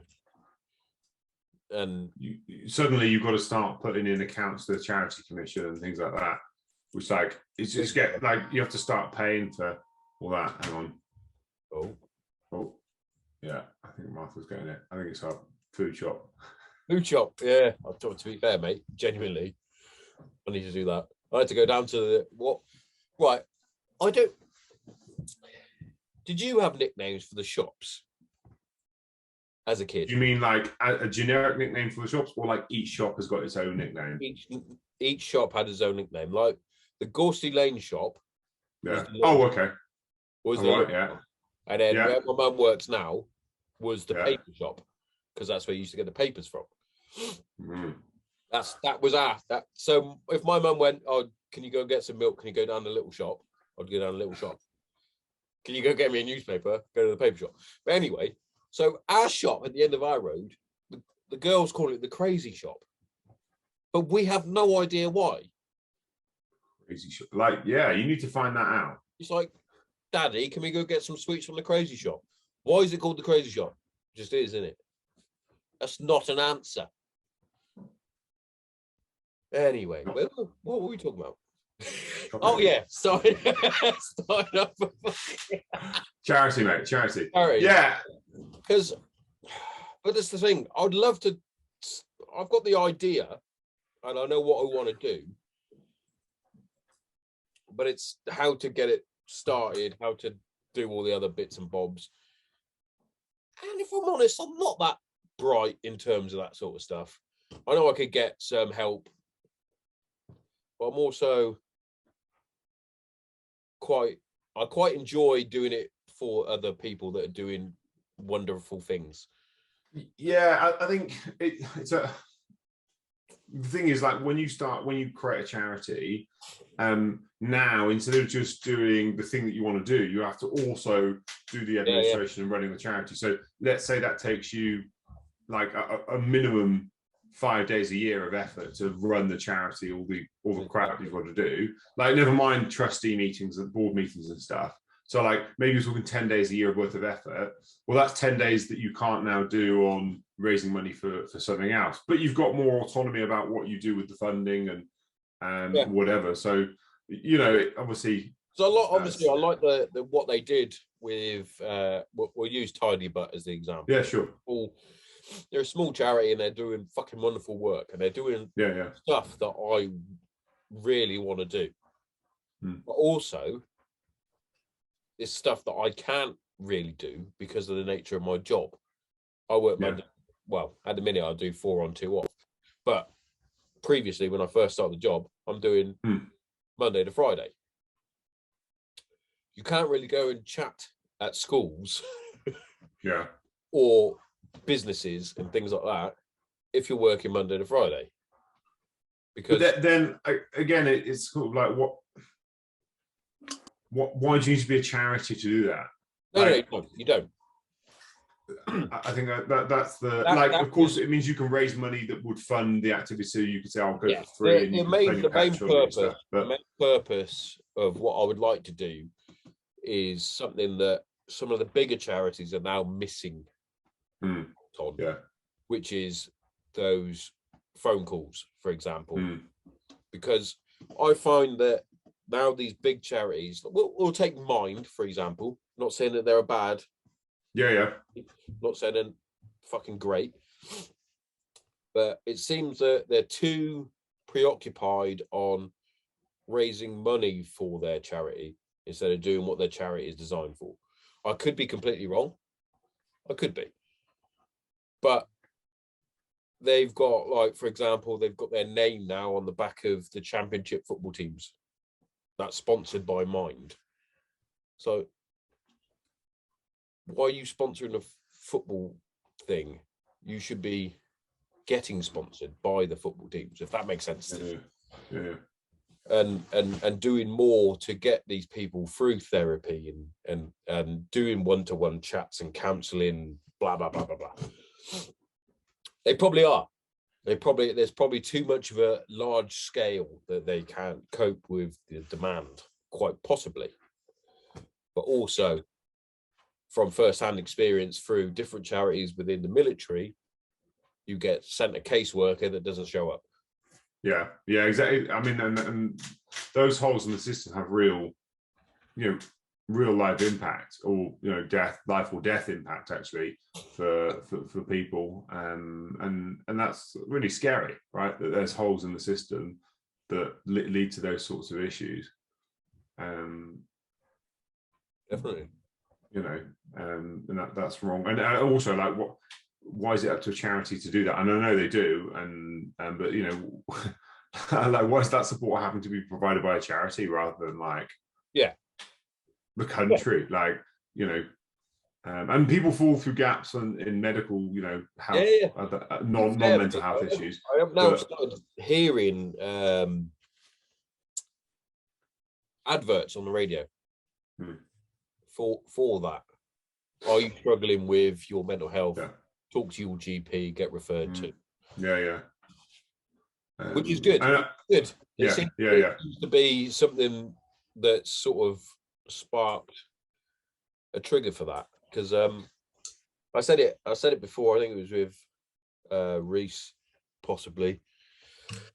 When I went to the doctor, they were like, have your tablets. It's like, well, I'd rather do anything else. Is there anything else I can do? No, take these. It's like, okay. Which they worked, don't get me wrong. But they did what they were meant to do, but they did what they meant to do, but they also did things that I didn't want it to do. Silly things, excuse me, like. But then was there any more support? Was it just his tablets and go away, or was there any other, like, because I think that's the difficult thing, isn't it? Like, I giving tablets is an easy solution. It seemed like it was an easy out. Like, they wanted to have. This sounds wrong, but this is what it felt like as a patient going there. Yeah, sure. A real patient. If you know what I mean. Someone that I can see that they're ill I can see that they've got a massive cut on their arm, or they're dribbling because of fucking snot. But even if it's not, you know, effectively, you know, the role of the physician is to treat the thing, right? And so it's sort of like, okay, box is ticked. I'm not saying they were doing a box ticking exercise, but like effectively, right, person diagnose, and then once I'm diagnosed, provide some solution. And sometimes that's a referral, sometimes it's I can sort it out now. Cool, done, here are the tablets, off you go, you're fixed and sorted. Whereas actually what it sounded like you from the things you said on the podcast before, like a bit more support on some things, not that you wouldn't have taken the pills, but like you came straight off and like you came off and went cold turkey because you didn't like what they were doing. Yeah. And actually, if you'd had a bit of help and support somewhere, you might have had a more smoother transition off them, and actually someone to hold your hand through that process, right? And this is what it's going to be like, and this is what's going to feel like, and you're probably not going to like it, but this is the plan. Whereas it's, you know, all nothing, problem fixed. It was though I had to make the sort of decision on my own, where I knew really I had people like yourself, Kate, Darren, like that. I could have spoken to any one of you to say, look, I don't like these tablets. What do you think I should do? Yeah. But when I first went there, it was literally as though first of all, I was on a real shit one, and me and Kate had a conversation. She said, right, we need to do something. You need to talk to the doctor. So I went, right, I don't want to, but I'll do it because I can see what it's doing to the family. Yeah. And that would have taken real courage, mate, by the way. That would have taken real courage to say, you know what? I don't want to do this. This is a scary thing. It was horrible. Like, but I'm going to do it anyway because I love you guys. I mean, you know, that's really important to like acknowledge what an amazing thing you did. I was outside one of the office blocks at work, and I was in their work vehicle, and I went, right, I got to do it now, otherwise I won't do it. I phoned them up, and I fucking broke down, mate, on the phone to this fucking doctor, and I was like, I'm fucking struggling. I'm not in a good place. I need to book an appointment. So, fairness, got the appointment, went down there, and it was literally a 5-minute conversation. Yeah. Like, what's the matter? Basically, it's like, there's several things the matter. I'm not in a fucking good place. This, and she was like, okay, can you fill out this form? And it was literally a piece of paper, mate, A4 bit of paper with like, how do you feel about this? And then you'd like, or, and it was like a yes or no sort of.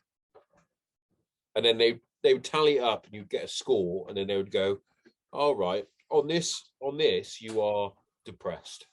So, well, I could have fucking told you that. Yeah. You'd ask me. And then it's like, oh, and this one, you're severely anxious. You've got severe anxiety. I was like, okay, I don't feel like I've got anxiety. When certain things I get anxious about, sure, everybody does. Right? If, for example, I didn't get anxious about having this podcast because you're my best mate, I was more excited about having this podcast. If I had, we'll use someone like Shocker, the rap artist. That was a good podcast, by the way. I love that. He's incredible.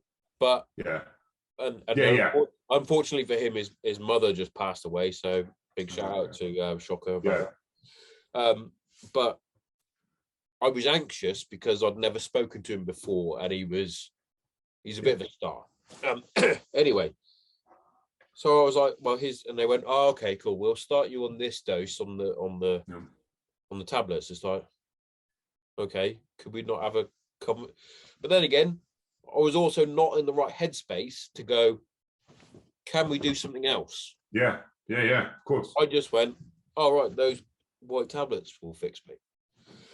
And I've said to Kate, from as soon as I started taking them, I said, I don't want to be reliant on little white tablets.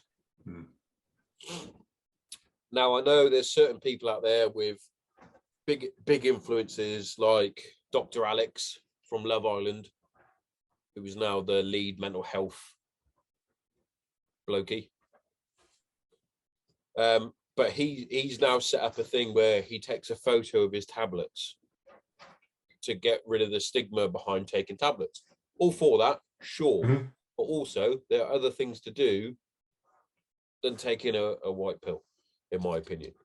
And that's the sort of thing. I don't know whether it's because the GP herself or himself was overrun that they thought, oh, we need to get in and out.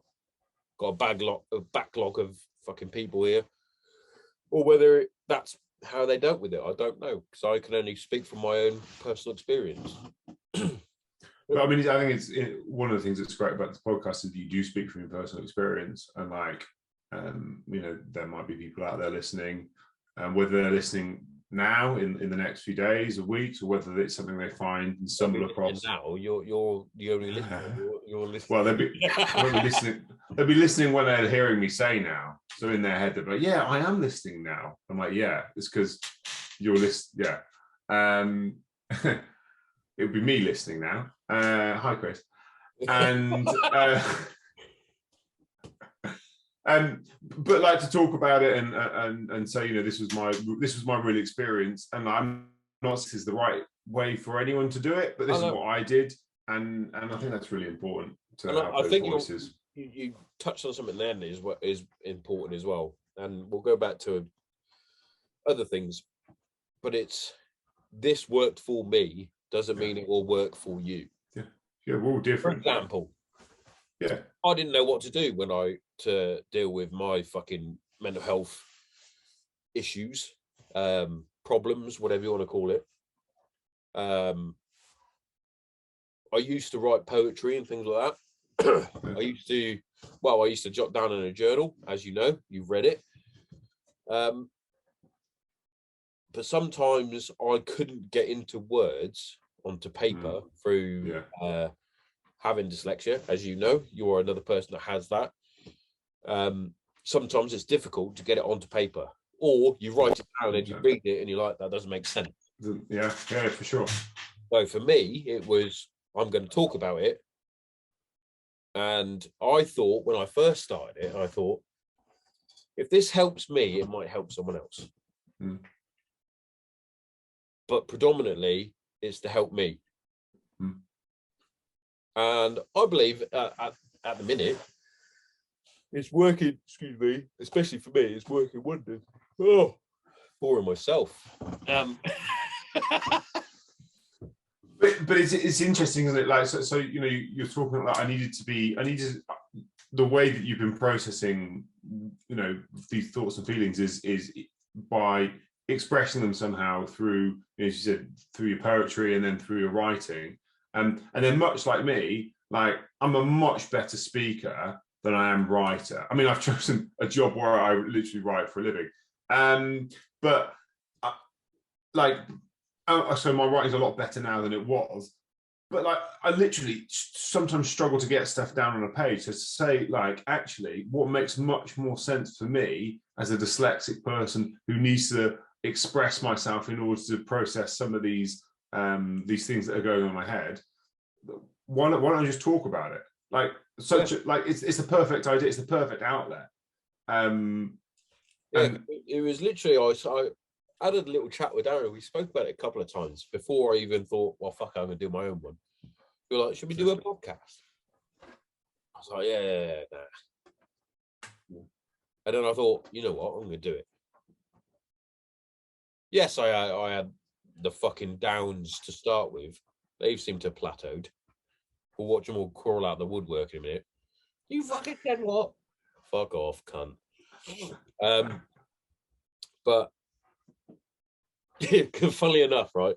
So, as you know, I have a bit of a restless fucking mind. Like, I have, like Kate said, I said this the other day, and Kate went, no, you don't. If you have a restless mind, why don't you do some more housework or something? And I went, that's not what I mean. Yeah. Or no, what is it? I always have to be doing something. And she's like, well, that's not true, because you always have like days off where you don't do anything. It's like, no, that's not what I mean. I mean, in my mind, I need to have a goal to get to at some point. Yeah. And I had this fucking idea that popped in my head. I was like, I'm going to write another book, but it's not going to be a factual way. It's going to be a fictional book about whatever. I was just jotting down these fucking ideas. I said to Kate, I went, I might do another book, like a fictional book around the basis of mental health, like someone who's really struggling. Getting towards that end where he's thinking about doing something. She went, please don't write another book. She went, I can't deal with the comments. I went, it's not going to be about me. They're not going to be targeting me. Speaking about fictions on mental health, though, have you seen Martin Friedman's Responder? Yes. About him in the police. We haven't finished it, but we're watching it in a minute. I won't give any spoilers, but I think that's I really, like I mean, again, I've not had any serious mental health issues. We all have down days, but nothing like you've gone through. But the way he portrays this is like literally, and it's all about stress and pressure build up over time, and he's like, I've got to go for 4 more days. And the thing I thought was really good about the series was it shows not just the pressure on him, and he's got mental health issues, and everyone else is fine. Like, I don't know if you got to the bit where his therapist, she makes a mistake. Have you got that bit? His name wrong. Yeah, she gets his name wrong, and she's like, I'm really sorry. And she gets his name wrong, and then she suddenly has like a little mini breakdown in her mind. She's like, and she's like, there used to be 2 of us, and there's only 1, and she's just like, literally, I'm struggling to cope. Yeah, exactly. Yeah, and he walks out. You don't even know, and you see it, because otherwise, if it hadn't been for that moment where she says that, you'd have been like, oh well, the system's, she's failing him because she's not really. But now you see that actually the pressure isn't just on him; the pressure's on so many different people, and again, there are other story plots around other people. I think it's really, really interesting. I think it shows a good side to what it's like living with someone that has that sort of issue. Like, I always talk about what it was like for Kate. I can only speak on behalf of myself, but seeing what it was like on Kate, like how she didn't just go, I'm fucking had enough of you, fuck off, because you're a dickhead.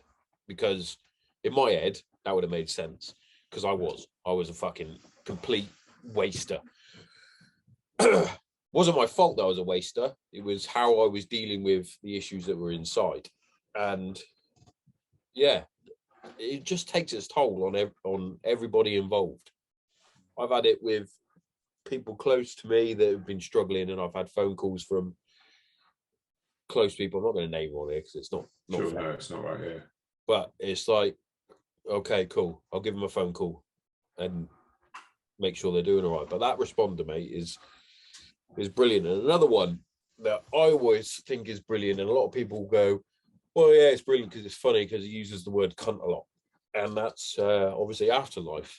Afterlife, yeah. I've not seen the 3rd series. For whatever reason, I've just not got around to watching it yet. It's brilliant because he knows exactly what to do in terms of making you go from laughter to then like almost crying. There's a bit, it's not really a spoiler because there's a bit where he's in the children's ward and with the cancer kids, and there's a little girl that shaved her hair off to be like her sister. Oh, I think I've seen the highlight of this. Yeah. Oh, mate, I had a fucking lumpy throat, and I was like, I'm gonna fucking burst into tears in a minute. Is this when he's saying she's at home? Is that bit? Yeah. Where he says my wife's at home. And, where's your wife? Oh yeah. Is she at and home? He's like, He's the little boy, and he's like, is there oh, are you going to come back? And he went, yeah, I'll keep coming back until you get better. And he goes, oh, when I'm in heaven. Do you believe in heaven? And he was like, oh, yeah, because he says it to make the kid feel good. And I was like, I like that. Yeah. My kids literally brought that up the other day, mate. they were talking about heaven and what angels are. And I remembered the quote from Afterlife. And I said to the girls, I went, well, angels are everywhere. And they looked at me as though I was talking fucking Swahili. I went, no, they're everywhere. I went, when you see a good-kinded person and they're doing things for other people, they put other people first, that's an angel. They're helping other people. I went, who do you know that puts people first all the time? Never really think about themselves. And they both went, Mummy. And I went, that's because your mum's an angel. And they were like, oh, yeah, you're right, Dad. I was like, I know I'm right. Because I put a big post about Kate the other week, because she's doing fucking so much, whether it's helping her mates or helping mates that weren't really her mates, and then they shat on her and things like that. And she always puts other people first. She's an unbelievable woman. And it's, like heaven, if there is a heaven, I hope there is. That's another thing I was going to bring up to you. Actually, I saved it on my phone, and my phone's dead. It was like, what do you think happens when you die at the end? Because you're a logical man. Yeah. A man of science. Like, okay, if you really want to get, I can go deep on this before you go on to it, because I was always in the same sort of light as The Sopranos. And people are going to go, what the fuck are you on about? I'm going to spoil this for people now. During the boat scene in The Sopranos, he asks, I can't remember the character's name, he goes, what do you think happens when you die? And he says, it cuts to black. And that's it. And I was like, yeah. And by the way, what happens at the ending of Sopranos? Spoiler alert. Oh, nice. He's sat at the bar. Yeah. And then, or with his family, sorry. And then it just cuts to black. There's no titles, no music, just cuts to black. And everyone's like, well, that's a fucking shit ending. It's not if you paid attention to the other episodes. But that, in my head, as a logical, scientific thinking man, that's what happens. So go. Right. So this is where we earn the PhD bit, the philosophy bit. Yeah. So okay, what in most likelihood, what I think probably happens is it cuts to black. Right, that's what I think probably happens. And I think we're talking about a larger debate on like science versus religion. And so if I were to say, you know, where am I? If 10 is like uber atheist, there's no way God can exist. Like it just won't happen, to 1 being like God 100% exists, right? 100% definitely exists, 100% doesn't exist, 10 to 1. And I can't say 100% God doesn't exist, because I'm, you know, as a science person, I've not got a test to prove that God doesn't exist. So I can't actually rule it out, right? I can't really rule it out. So I can't say that I'm 10 out of 10 on the atheist scale, but I think it probably is. So I'm probably like an 8 or a 9. And I stole that from Richard Dawkins, who famous biologist, atheist. And so here's the other thing that I've got on science versus religion. And your listeners don't want to hear this. There's a thing called the paradigm incommensibility thesis that suggests, yeah, I know, it's philosophy of science. Philosophy of science.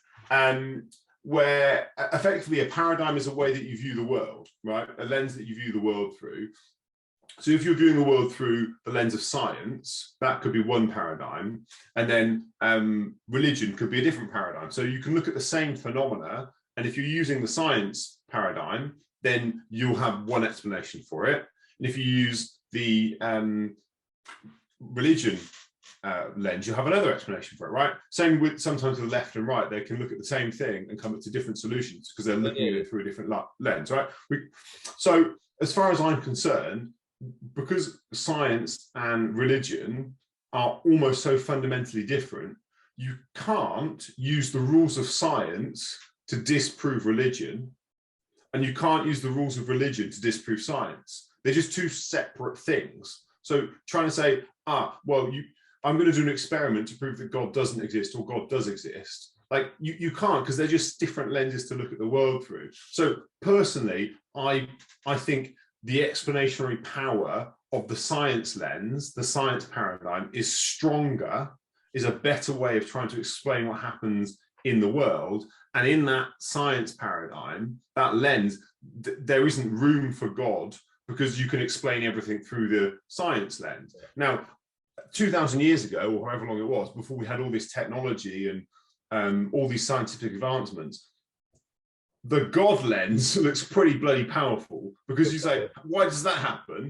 Like, there's this God thing. And by the way, as a form of control and a form of power, that's really useful as well, because if you do bad shit now, then you'll get caught in, in heaven or hell. That's as bearing in mind we didn't have useful sort of police forces and infrastructure and CCTV and forensics evidence. That's quite a useful lens to use as a way of controlling people and whatnot, but also as a way of explaining what's going on. So I think probably we cut to black and it's done. But I would say on my God religion thing, you can't say I'm going to use science to disprove religion, because I think they're separate.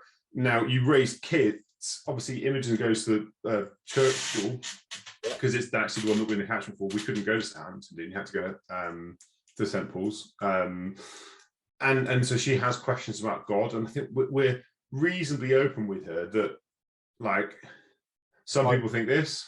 I'm annoying with my girls when they bring it up.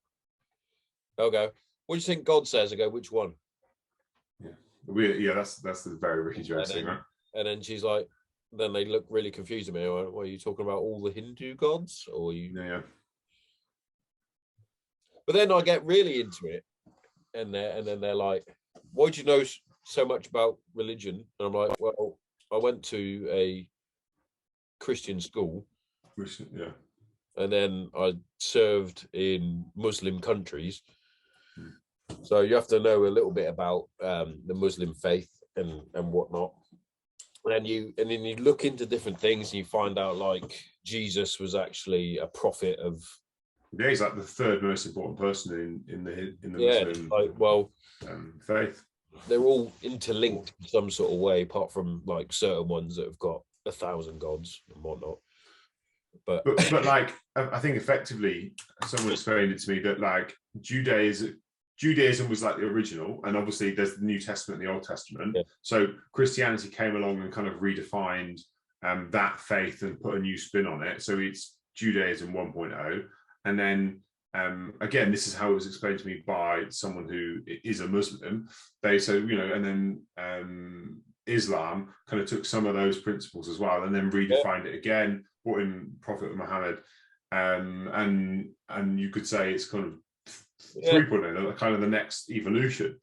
Again, I'm fortunate, when we were living in Hereford, I didn't know anyone who was a Muslim. But I was fortunate enough to the girls as well, because obviously they've got a very wide range of students at their school. They've got a few kids from Africa. They've got a couple of ones from the Muslim faith. I believe they've got a couple of Hindus in there. Why not throw that in there? It's a very eclectic range of religion, races, and things like that. And I was like, at my school, I don't even think we had many even black kids at Bishops. Yeah, only a real handful. I don't think there was a. Yeah. I mean, I think, I turned up to university. There was a bit more ethnic diversity at college. But not much more. It wasn't much. Not much more. But I turned up to university, and all of a sudden, like, you're privileged to be thrown in this melting pot of people from different backgrounds, different countries, different faiths, and like, it's not just like people that you kind of occasionally see. Like, you're living in halls of residences from people from all over the world. You're studying. You're in group coursework. And you're having to work with people from different cultural backgrounds, different ways of working. And, to touch back on the theme earlier, again, I was lucky enough to play in the basketball team. And again, a different set of people again there, from another set of countries, another set of religions, and it was, it's really lucky to be able to be in that position to actually meet these people, because it's important. It's important to kind of realize that not everyone is the same as you, and you can learn a lot from it. It fucking helps to broaden your mind in terms of other people. Like, obviously we're white, heterosexual, you could say male, whatever, privileged, commas, and this goes back to the Black Lives Matter movement and all that sort of stuff, and people coming up with all people matter. Of course they do. That's not the point of the fucking thing. But then I had people argue with me about you're fundamentally racist because you're white and all this. I'm like, hang on a minute, you don't know anything about me. I served in the military where we're literally colorblind because we have to work with people from all walks of life, whether it's a black US Marine or an Afghani national policeman, army man, soldier. Soldier, probably good word. Or someone from Jordan, or fucking the Royal Tongan Marines, etc., etc. It's like, we're literally colorblind. We don't see color. I think I almost have a slightly. I mean, I get the sentiment behind the colorblind thing, and for me, I think it's important that we do sometimes see that. Because actually, as I said, because there's because there are these different cultural backgrounds, and like, so the way that the way that you'd interact with a senior officer is not the same you'd interact with a squad. I get that. There are some times where, if I teach students from all over the world, right? I'm lucky again to teach students from all over the world, and I have students from Southeast Asia who are taught in a very different way to students that may be taught in Western Europe or in the UK or in America.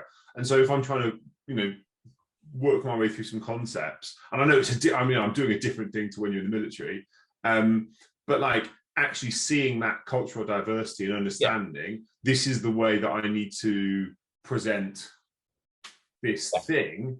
I think that's important. And then again, the way that you speak to people, the way that you use your privilege to kind of build up some of those groups. You can be in a group of people where some people's cultures mean they're not so comfortable speaking out, and they're speaking their second language, and then there might be a white guy like me dominating the conversation. And actually, as a student, as a lecturer, it's really important to try and make sure that makes sense. People understand. No, actually, everyone's got something to offer here, and you're meant to be working as a team. They're not your team, and even just to make sure that people's ideas get equal, as equal billing as they can. Because I remember I was talking to one of my friends from the basketball team. Actually, he came up to Manchester and did something up in Manchester with me. But we were in the basketball team from uni, and his wife or partner, she's sort of Indian, and she was talking about how difficult it was to get people to do stuff at work, right? So she come up with ideas, and like, she's the leader, the boss, the manager, whatever, and sometimes her ideas wouldn't necessarily happen. And he's, again, a tall, white, straight guy like me. He said, surely you just say stuff and people do it, right? If I just say we should do this, people just do it. That's what happens. And she's like, no, that's not what happens for me. And I know other very strong females that view, because we don't know. I have it at work. So my team that I manage, there's me and one other that's white. So we'll call him Ian. We're white. And then we've got 2 Nepalese guys and 2 African gentlemen. So the two African gentlemen are actually from different areas of Africa. We've got one Nigerian and one from Ghana, I believe. And it's just such an array of different things. Like I've had to give one of the Nepalese guys a massive chunk of leave because unfortunately his father passed away during the lockdown, and they have to have this ritual where he passed away in the pool, so we have to go to the pool to do this ritual. It's like, Jesus, I'm used to just having a funeral. I mean, I never thought like, oh, you guys have got to go home.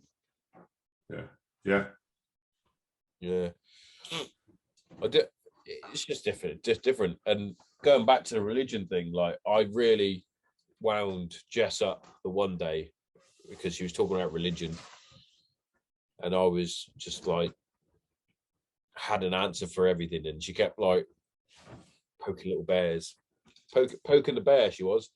And then I think that night there was a thunderstorm, and I went upstairs. I went, "That's your fault." She was like, "What?" And I went, "You really annoyed Thor. He is so angry right now. Can you not hear him smashing his hammer and sending the lightning down? He's the god of thunder, for fuck's sake." She's like, "He's a Marvel character." I went, "How fucking dare you? How dare you?" Yeah. You think that's going to stop the thunder? I was like, "He's a fucking Norse god. He's having a chat with his fucking dad Odin, and he's going to kick your ass." Mate, Hemsworth. He's a handsome man. I'm not gay, but I go down on him. Joke for something. What was that from? Good old Chris. Is that? Yeah. That's Chris Hemsworth. Yeah. Not, Liam. I mean, we could Liam. And there's a few of them, I think. Yeah, there's another one, I think, as well. There's another brother as well. Yeah. There's a topic we've not talked about at all. I don't know if there's a couple of topics we've not talked about at all. Well, two. There's the Six Nations, which I mean we could just skirt over. Also, special day for someone today. It is, mate. 70. Well, actually, I can think of a few people it's a special day for, but yeah. Well, we'll start with obviously it's a special day, but it's also a sad day for Manchester United fans. Obviously, it's the Munich Air Disaster. Oh, is it? Happened in 1958. But yeah, that a tragedy for football in general.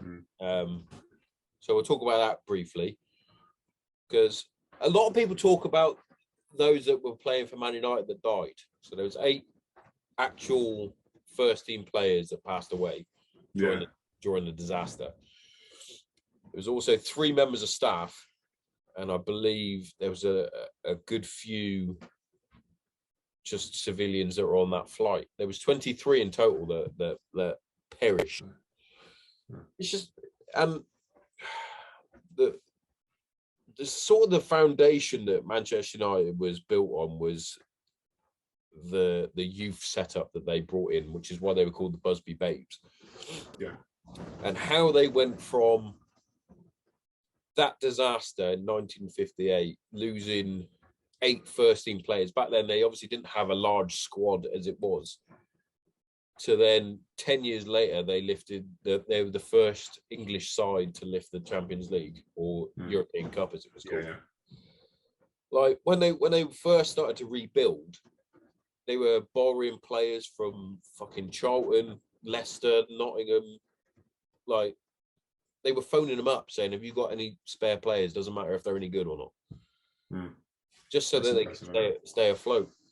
Yeah. And it was the fans that kept the team alive. They were sending the team donations like in the post. There's a brilliant movie it's literally called United. And it's got, I can't remember who it is, but there's a young actor. I think he was in Skins. He plays Bobby Charlton in it. Fucking brilliant movie. Really brilliant.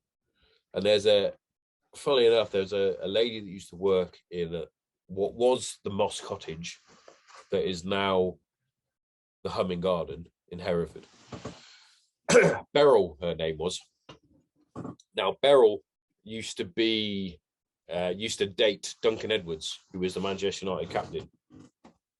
And she used to tell us about him all the time. I was like, he sounds like such a fucking brilliant bloke. Like, and he was supposed to be the next big thing. It would have been him and like Bobby Moore as the centre halves, most likely for England or whatever.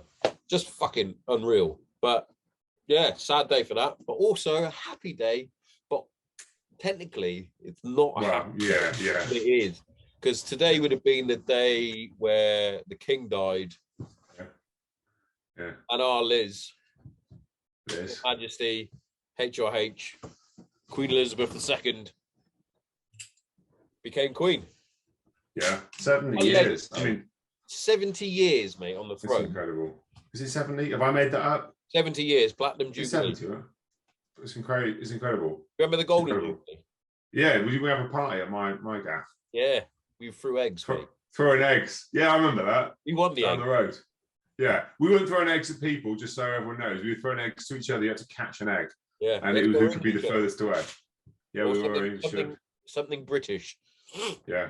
That was fucking very brilliant. patriotic. That was great. We went to unreal though. I watched the program before we did the podcast. It was like 70 years of the Queen. Right. Like her first prime minister was Churchill. Incredible. He saw her off the plane, like obviously because he was good friends with her dad. Can't remember his name. That's fucking bad history by me. Was he a George? I want to say he's a George. Yeah, sure. He's got to be a George. Google it. Quickly Google that. My phone's dead. It's definitely a George. Yeah, George. Yeah, it's definitely George. It's definitely a George. George is sick. I didn't want to be committed to it. I was like, yeah, it's George, but Georgian. It's Georgian. Anyway, right? yeah. Georgian. And then I was like watching this program, the stuff that she's seen and been through from like 50. What was it? 1950 something, wasn't it? Quick maths. Or 70 years ago. 52. Yeah, 52. Yeah, 1952. It's incredible. Yeah, I mean 52. Yeah. Can I tell you a good Queen story? Queenie story. Well, you met the Queen? Went to London. No, I've never met the Queen. We went to London just the beginning of January because Martha had been working a lot over Christmas, so we thought we'll go to London. And we decided we'd go in the evening to go see Buckingham Palace, take the girls on the tube. We'd already eaten Buckingham Palace and then back home. So we're walking up to Buckingham Palace, and Imogen and I were like, oh my God, this is incredible. Look how huge this building is. And I'm like, yeah, the Queen's in, like, that's where the Queen lives. And we actually made it clear that she wasn't there at the moment. And there were these police. The royal standard wasn't up. No, it was just the. She's in if the flag's. Yeah. And there were these police officers like within the gates. I say, I'm carrying Ivy because it's quite late. She's tired, so I'm literally carrying her in my arms. And I say to her, the police officers, they're there to protect the Queen. You know, they're there to protect Buckingham Palace. She's like, oh. And they're really nice. They're waving at us, they're saying hi, and Ivy's kind of waving back. I say, oh, maybe they're there to make sure no one steals that Christmas tree. There's a lovely Christmas tree with all these lights on. She was like, yeah. I was like, Ivy, should we steal the Christmas tree? And she's all of a sudden, and I was like, Ivy, if I just put you under the gates, and she starts covering my mouth so the police officers can't hear me conspiring. Daddy, don't, the police officer's just there. So she was a proper little gem there. It was so funny. So funny that she was like, yeah, it's amazing what you can like trick kids with. Unbelievable. Well, Smudger, my fucking MacBook is going to die. I haven't got the charger with me today because the fucking lead is broken in the shed. All the lights are powered from the Mac. That's how cool my lights are. No. Oh wow! You've got are they like the circular ones? No, I'm not that gay. just on a Thursday. Man, love Thursdays. Today's Sunday, so we're okay. But yeah, mate, always a privilege. And we've covered up some fucking topics there. It's gonna be a struggle for me to choose what to snip to put in the post. Oh yeah, you gotta get a snip. You gotta get a snip, mate. Yeah. What should we have a little review? What do you think was the best? Yeah, we'll do that. Yeah, mate. You got. Yeah. No, it's been a good chat, dude. Good to catch up with you. Thing is, I just feel like I always know what's going on in your life because I listen every week. So I haven't actually spoken to him. I just hear his voice. I just know. Yeah. Just know, like. Cool, dude. Well, have a good week. Accent on, though, and I like. You ready? I'm gonna say goodbye, like. Come from Newton Farm, innit? Right. Anyway, north side of the river, baby.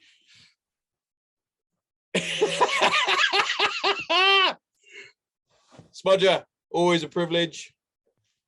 Never a chore. Never a chore, mate. Have a good one. Catch you later. Mate, bye.